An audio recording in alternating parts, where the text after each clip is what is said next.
প্রিয় রান্নাঘর চ্যানেলের নতুন পুরনো সকল সদস্যদের, আমার পরিবারের সকল সদস্যদের আবারও সুস্বাগতম।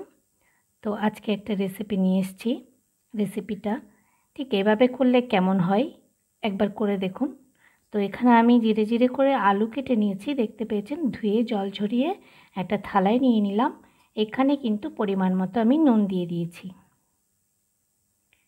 এবারে দেব আমি সামান্য হলুদ দিয়ে এটাকে বেশ ভালোভাবে মেখে নেব। খুব ভালোভাবে মেখে নেব। তো বন্ধুরা, আমার চ্যানেলটিতে যদি আপনি নতুন হয়ে থাকেন, আমার চ্যানেলটিকে সাবস্ক্রাইব করে বেল আইকনটা প্রেস করে সাথে থাকুন আর দেখতে থাকুন।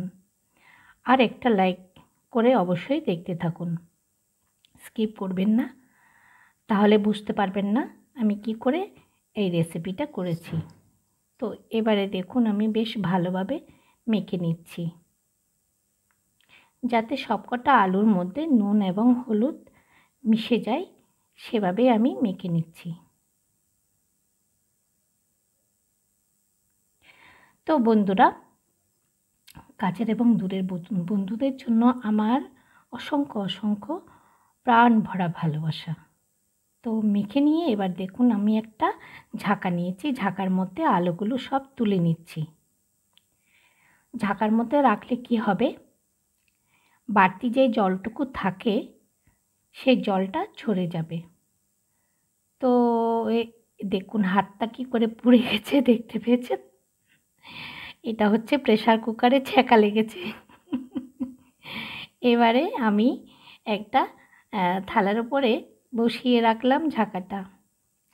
জলটা ঝরতে দেওয়ার জন্য একটা স্ট্যান্ডের উপর বসিয়ে দিয়েছি। এবারে আমি একটা থালা দিয়ে ঢেকে রাখবো কিছুক্ষণের জন্য, যতক্ষণ না জলটা ঝরে যাচ্ছে। তো এতে জলটা ঝরে গেলে কি হয়, তেলটাও কম লাগবে আর এটা একদম নরম হয়ে অল্পও হয়ে যাবে। তো জলটাও থাকবে না, কাজেই আমি অল্প তেলে এটা রান্না করতে পারবো। তো এবার কড়াই গরম হয়ে গেছে, এবার আমি তেল দিয়ে আলুটা দিয়ে দিয়েছি, খুব অল্প তেলের মধ্যে দিয়েছি। এবার ঢাকা দিয়ে দিয়ে আমি কিন্তু এটা রান্না করব। তো বন্ধুরা, একটু লাইক করলে আমাদের উৎসাহ বাড়ে। তো অনেকে লাইক না করে চলে যায়, জানি না একটা লাইকে কি ক্ষতি হয় সেটা জানি না, হয়তো ইচ্ছে করেই লাইকটা করে না। তো এটা ভাবতে একটু খারাপ লাগে আর কি, কারণ আমি যখনই যার কিছু দেখতে যাই না কেন, তো আমি প্রথমেই লাইকটা করে দিই, করে দিয়ে দেখতে থাকি। তো সেক্ষেত্রে আমার ক্ষেত্রে যদি ওই জিনিসটা না পাই, তো জিনিসটা খারাপ লাগে আর কি। এবারে অনেকটা হয়ে আসার পরে আমি দেখুন কিছু কাঁচা লঙ্কা একটু কেটে দিয়ে দিয়েছি। একটু লাস্টের দিকে কেন দিয়েছি, কাঁচা লঙ্কার গন্ধটা খুব সুন্দর লাগে।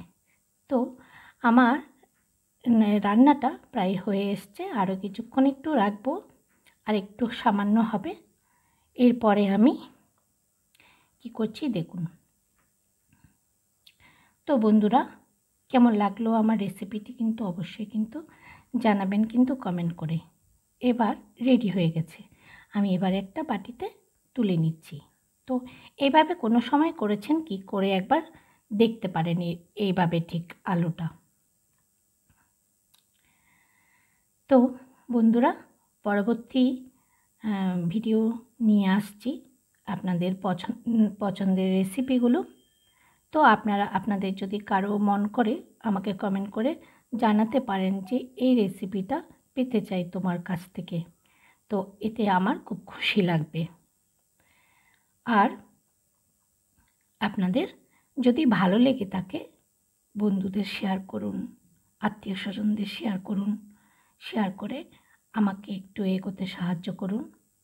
তো একটা কমেন্ট অবশ্যই করবেন, তাহলে আমার ভালো লাগবে একটা কমেন্ট করে গেলে। তো বন্ধুরা, কেমন লাগলো আমার রেসিপিটি একবার জানাবেন কিন্তু অবশ্যই। এতক্ষণ সাথে থাকার জন্য আপনাদের সবাইকে অসংখ্য অসংখ্য ধন্যবাদ জানিয়ে আজকের মতো রেসিপিটি আমি এখানে শেষ করছি। ভালো থাকবেন, সুস্থ থাকবেন।